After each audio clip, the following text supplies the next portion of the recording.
Yeah, I mean, my number one advice to founders is conviction and persistence. So if you see a problem that's out there, then don't think too much about who else is solving it or how big the market is. Just go and solve the problem and persist and believe in it. And there's going to be ups and downs. There's going to be enough people, telling you that like, hey, look, I see this problem, but I don't see myself paying for it. Don't worry about all of that part. If you think that, it's a large enough problem, like a lot of people face it, having that conviction and belief and like staying on course is, I think, this is the most important thing. Welcome to the Product Market Fit Show, brought to you by Mistral, a seed stage firm based in Canada. I'm Pablo. I'm a founder turned VC. My goal is to help early stage founders like you find product market fit.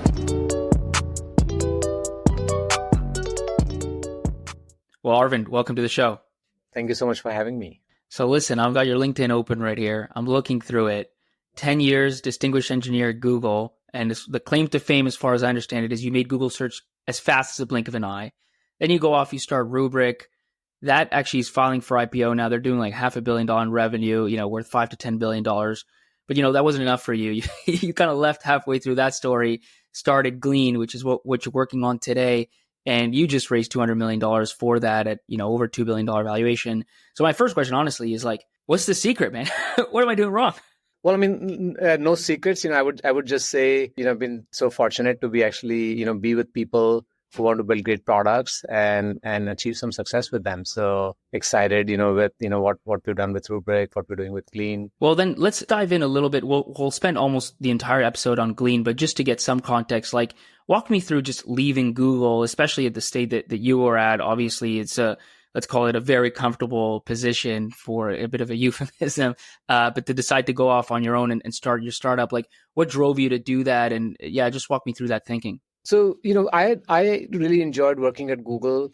I always got to get a chance to work on products that were really meaningful that everybody around me uses. So it was amazing. And I had no plans as such to actually go and start a company. I was not feeling any kind of unrest. Sometimes, problems come to you. And in this case, my co-founder Bipul and I, we chatted about this problem that we ultimately built Rubrik, for. And it was exciting to me. And I just felt that it would be great to actually, go and do something, on your own, not have this sort of always have this, a big support system, that you have behind. Because sometimes, I feel like, at Google, I was not feeling challenged anymore because, we're such a successful company and we could always, take big problems, and work on them. And it didn't matter if they failed because as an individual, you move on and you start a new project. And sometimes that also makes you dull. And so here, it was actually interesting for me to actually see, okay, let me see, what I can prove. No safety net, kind of burn all boats. It either works or it doesn't. Yeah. And of course, it was, we know that, if you succeed, that actually, it's going to feel totally special. And so you go through this journey, things are going quite well. I mean, I believe you raised this Series E or so. This is the 2018, 2019 timeframe. How does the idea of Glean come up? And then how do you work through, you're the founder, you're one of the founders, how do you work through exploring that and ultimately leaving? Walk me through that period. So we ran into this problem that Glean solves at Rubrik. We were really lucky at Rubrik to grow, the business really quickly. In four years, we were actually more than 1,000 people in the company. But with that growth, came challenges. And one of them was that our productivity actually dropped quite a bit. Whether it's engineers, they're not able to write as much code. Salespeople are not able to sell as much stuff. Overall, we felt that we were investing so much. We'd actually triple the size of the engineering team, but still write the same amount of code. It doesn't matter how many people you bring in, you don't get more things done. And so we would run these surveys, pulse surveys, and ask people what's wrong, or with the company, or what are the things we can do better on. And always you would see this one problem that was top of mind for people. This was one of the I think the default questions in the survey, which was that people would complain that I cannot find any information, in this company. I don't know where to go and look for things, and I don't know who to go and ask for help. And this was a big problem. And when it became clearly the largest problem there, I thought about it. It resonated with me because I felt the same way. In fact, everybody in the company felt the same way. There's so much data, so much knowledge across so many different systems. nobody knew like, what stuff was where. Would you say that's even worse at a fast growing startup? Just because if you think about 0 to 1,000 employees, that means, most of them got hired in the last year. Like they don't even know what they don't know sort of thing. So was that like exacerbated at Rubrik? Yeah, it was definitely exacerbated because like it was a fast growing company. When we saw this problem, like, we wanted to solve it. And so we went and talked to a few other companies just to see like, if they were running into this problem, like, what are the solutions for this. And we realized that this was such a common problem. Like, every employee in every company in the world sort of struggles with this. And they're struggling more and more, like, as we were going through this SaaS transformation, like, where like suddenly like, businesses started to use hundreds of systems and applications and your knowledge got really fragmented. What was your role, by the way, at Rubrik at that time? I was the head of R&D, so I actually was responsible for all product development.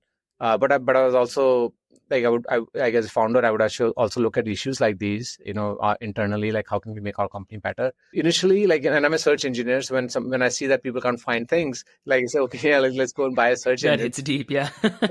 So we tried to go and find one, and I didn't find anything to buy, and I was really shocked. I said, like, what, this is such a such a commonplace problem. Like, how come there's not even a single product that I can go and buy for this? So that sort of led to that initial like, thought process of like, hey, maybe like, maybe I should go and solve this. We thought about like maybe like, I should build a second product in Rubrik, but it just felt like, that's it didn't make sense for us. Like, we were in such a large market already with a small market share, so all of our focus there had to be on our existing product. Was that a tough conversation internally, like you ultimately going to your other co-founders and saying, actually, I think I'm just going to go off on my own and start something new? Well, it was tough for me internally first, like, before I even discussed with somebody. So I had to figure out, why, like, how, like, does it make sense? Why? So, but we'd actually built the organization, like, to an extent where we had great leaders, and they were doing a great job. In fact, they were better than me.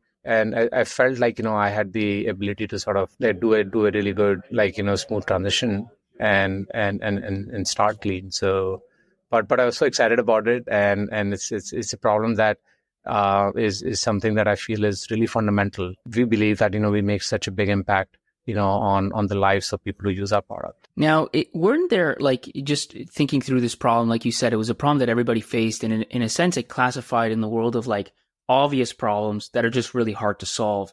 But weren't there some, I remember like Dropbox, I think, had put something out in this space, or was at least marketing that they had a solution. Like, were there a lot of big names going after this problem as well? Well, historically, like, this is not a new problem, like helping employees find information at work. So there've been companies, Google had a product too, but nobody really solved it in a way where somebody liked the product, somebody actually, where the problem actually got solved. But overall, I would say like it was more of a neglected space as opposed to a space where a lot of companies were thinking about doing something. And so when we came in, we built the product. We felt that we were the only ones who were truly focused on bringing assistance, to employees with the product, like ours. So most of our journey has felt like, more like creating the market for it as opposed to competing with other vendors with a better product. So walk me through those early days. You finally do decide to leave Rubrik. And my understanding is you kind of raised that, I think it was $15 million round right out of the gate. What was that process like? Was it, I kind of assume, like, was it relatively straightforward just because of your background and what you'd kind of proven so far? Yeah, the process of raising capital was relatively smooth, but I think it was interesting. Like, there were investors who would tell me, like, that they would back me, because I've experienced building a company before, but they didn't want to back, the idea that I was working on. So there was some struggle because I think this was a difficult problem. There were no successes in enterprise search, which is like, how people clubbed us, as into that category. And so rightfully so, like there was some hesitation from investors, but you always, find ultimately there are like great investors who have the capacity to actually take on big challenges. Like they're not afraid of all the risks. And what's kind of the first step? Like, did you kind of already validated the idea? So do you just go right into building the product, or what do you focus on in those early days? So first thing first, right? So I think for me, the validation happened, just like it was inherent, it was sort of actually something that was fundamental, something that just I believed in. Like I didn't need anyone to validate. In fact, the more people I would talk to, like, especially people who have business acumen, like they would actually turn me farther from this idea. So I actually chose not to talk to too many people. How come? Like, what would they say? Were they not aware? Like, they didn't feel the problem themselves, or was it something else? Everybody feels the problem, but everybody felt in those days that, like, hey, I can live, with it. I can live with this. Like a nice to have. So I feel like, this is a nice to have. This is a vitamin. This is not a painkiller. And I have a much more simplistic thought process. Like, I don't like think about those. I'm not a business person either. So for me, it was like, I was going with the engineering mindset, which is that, look, like, I know all these engineers, they're spending one third of their time just trying to find things. They're frustrated. And, there's some value to be created here. So part of it was that, like, just that belief. And actually, not just me, whoever we hired, like, in our, initial founding team, and the people who we hired after that, all the people who came to work at Glean had the same level of belief in the problem that we're trying to solve. And that's the only reason they came. That it's a problem that they faced in their work lives, and they knew it was important. And they were also engineers. Like, initially, you hire engineers, so you don't think about like the vitamin and the painkiller and the nice to have versus must have, and like that's not how you think. Like, you just go and solve the problem. So that's our initial journey, is to sort of like, and I think it's important. Like, it's important sometimes not to overanalyze and actually focus on the end user and the problem, and just go and solve it. Well, it's interesting. A lot of these vitamins, they feel like that until, like you said, you have the thing, and then you realize you can't live without it anymore, and then it's effectively a painkiller because you kind of create the pain, right? And did you do, like, I'm curious, back then, you talk about overanalyzing, this is a theme that I've seen through and through in so many of these early stories. Things work because people build something that solve problems, and then the market presented itself. How much thinking did you do at the time of TAM analysis, market size, pricing, all these sort of things? Well, that's a great question. Like, sometimes we sort of talk to our team about it. So we didn't do any TAM analysis. Like, how do you do TAM? Like, there's no product in the market. Nobody actually is even solving this problem. And so you had to really, basically, like, my mindset was that this is fundamental. Initially, like, when people or like investors ask me, okay, what's the TAM, or how big is this opportunity? Or like, how would you even figure out how much people would pay for it? Like, what should be the price, and what's the ROI? How are you going to prove the ROI? You won't be able to prove the ROI because, like, saving time is so sort of nebulous. And so my question to them would be always that, okay, think about, like, email. Do you think you need email in your company? And nobody doubts it. I said, what's the ROI of it?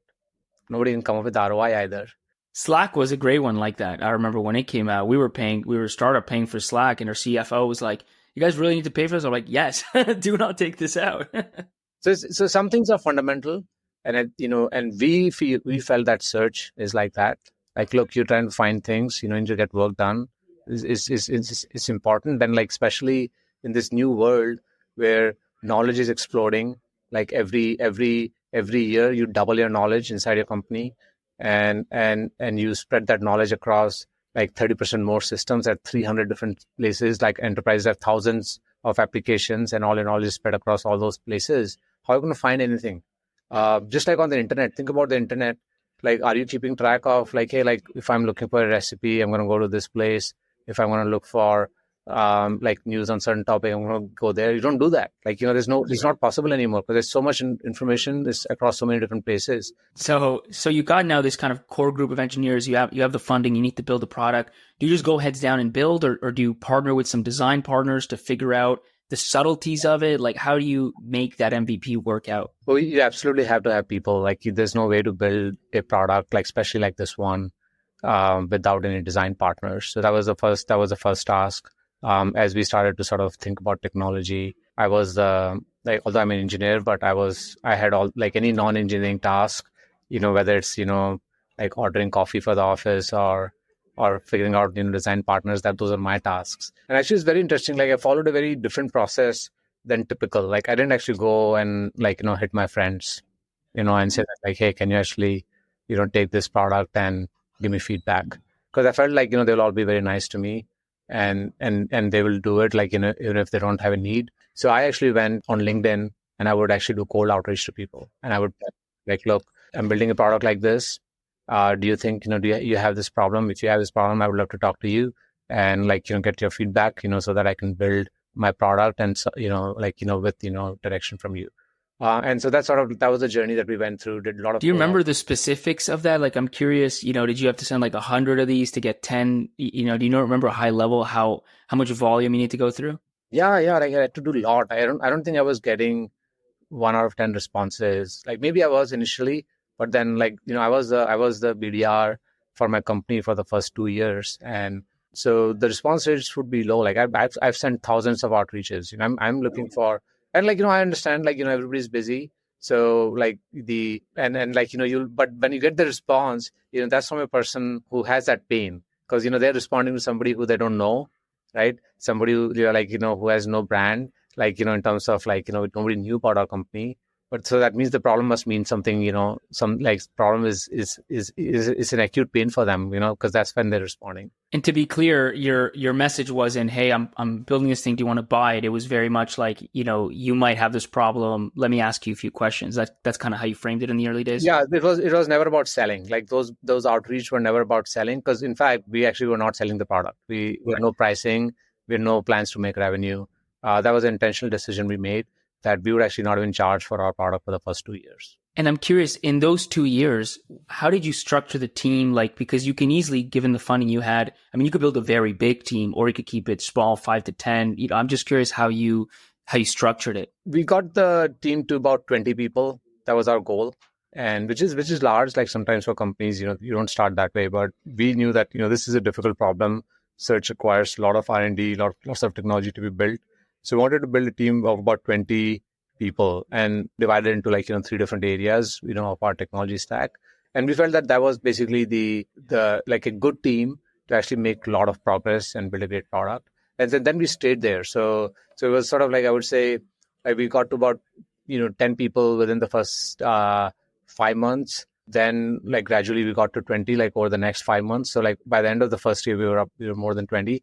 And then we sort of stayed out, there for some time. So that was a sufficient sort of strength that we had in our engineering team to keep making a lot of progress. And, you mentioned kind of taking a different approach. I mean, I can see it because if you go for 2 years building a product without necessarily charging for it, you're certainly not following the like Eric Ries's lean startup, fast iteration MVP approach. Why not? Like, why didn't you just build the MVP that like the lowest thing that somebody would pay for, put it out and just kind of do what most startups tend to do? Yeah, because we had a fundamental belief in the problem that we were solving. We didn't feel like, we had to pivot. Like our journey was not about that we're going to actually try something, we're going to learn something, we're going to change it and iterate. Sometimes, we're talking about product market fit here. Like for me, I think there was something about this problem. Like I had no doubts that we will solve this problem. But I also, was aware listening to customers, we're going to get a lot of different ideas. There are some decisions that you have to make which are fundamental yourself. That's pretty incredible. I'm trying to kind of make sense of it. I mean, there's analogies, right? If you look at hardware as an example, like whether you take the iPhone or now the Vision Pro or whatever, you just can't iterate at that level. So you have to have, you of course talk to customers, but at some point you got to have that leap of faith, that conviction that puts you in a room for 2 years, so to speak, and builds a thing that really delivers value. I guess the challenge is when you, let's say, go against the grain, like in your example there, the market's saying one thing, you're like, no, I'm sticking on that vision.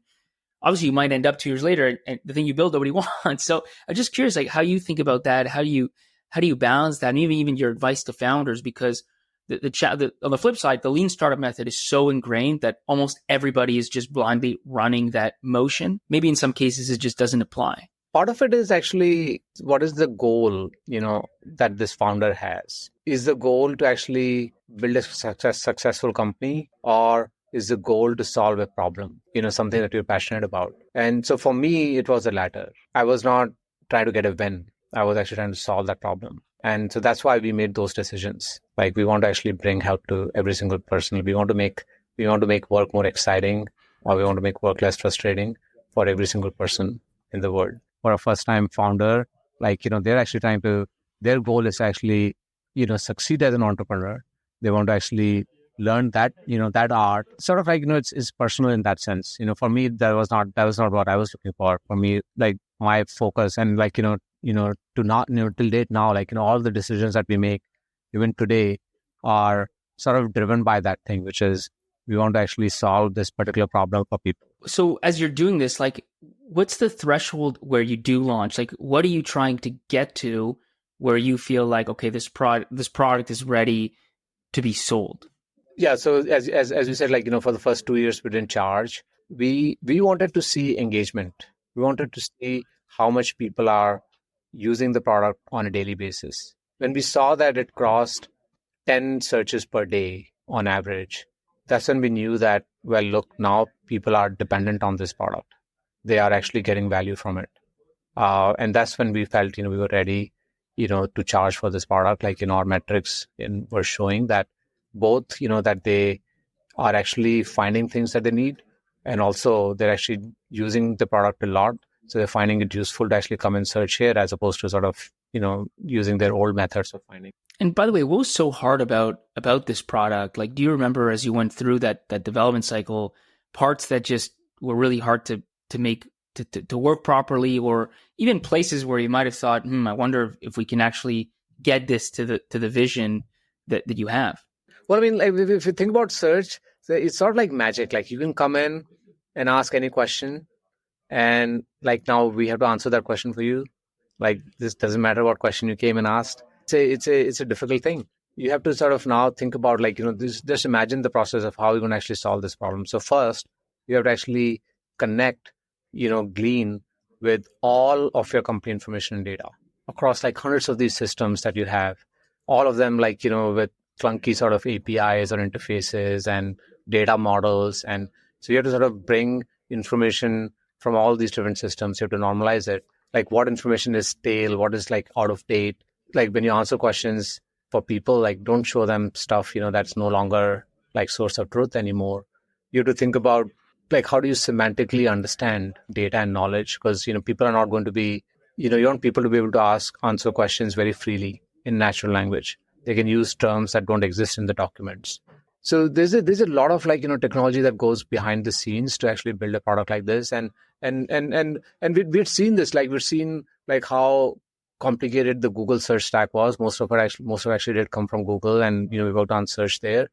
So we sort of understood the complexity of it, and then you have to think about the security aspects of it, which is that, like, imagine this: and I go to Pepsi or like some large company and tell them that, hey, look, like, we have this great search product.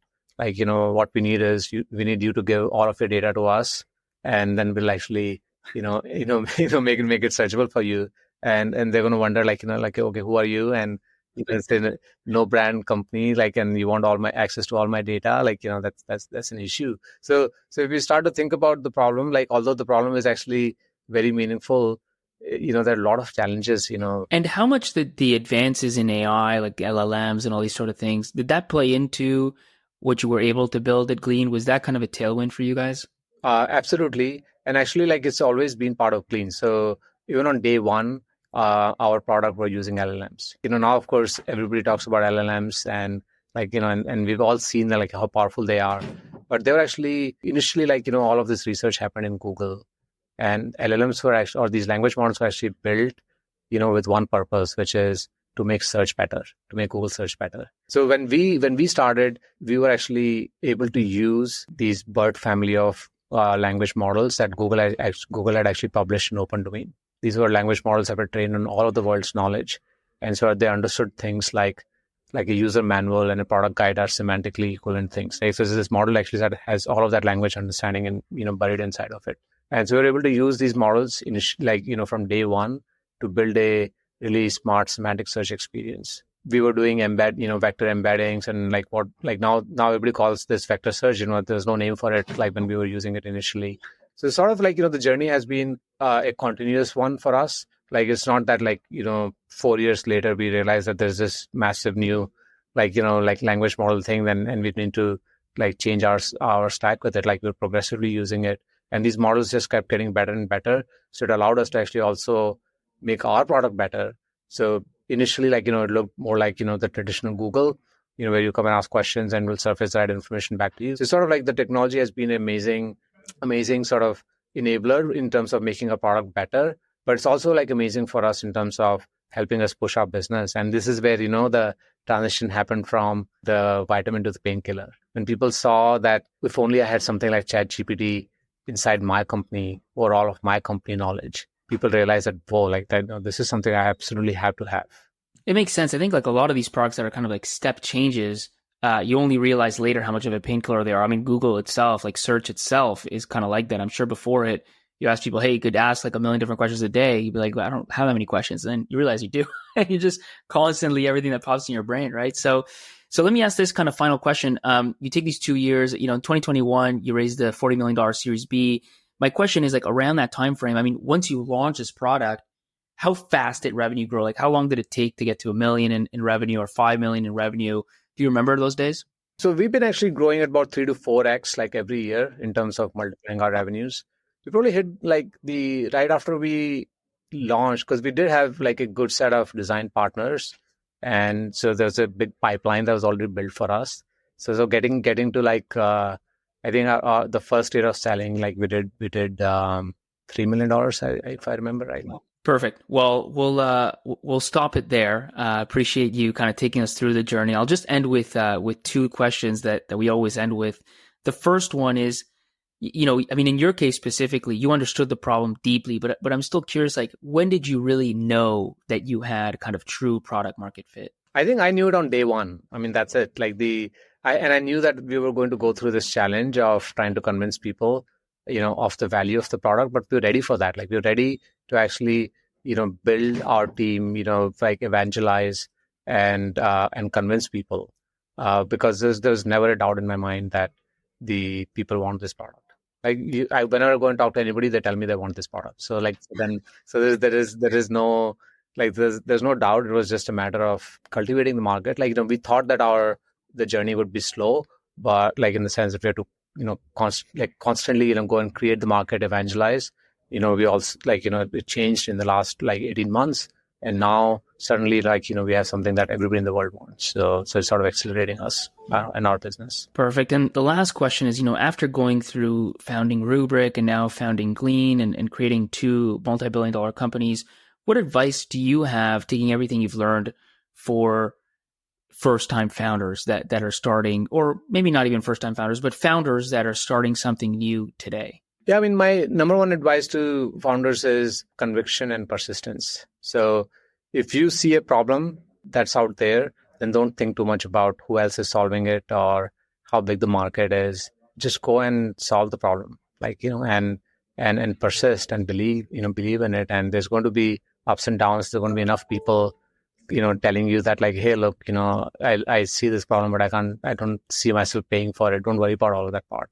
If you think that, it's a large enough problem, like a lot of people face it, then having that conviction and belief and like staying on course is, I think, this the most important thing. As engineers, a lot of times, founders are engineers, and our mindset is to sort of doubt. And so I tell people, you hear these stats that 9 out of 10 startups fail. And I like to tell them that like, look, no, it's not 9 out of 10, it's 99 out of 100, because you didn't count all the first 90 startups that the founder killed themselves. Sometimes the startup fail afterwards, but most of them fail in the mind of the founder. So if there's a problem, you can solve it, and it doesn't matter who else is out there. Perfect. Love that. Well, Arvind, thanks a lot for spending the time. This is great. Appreciate that. Thank you for having me.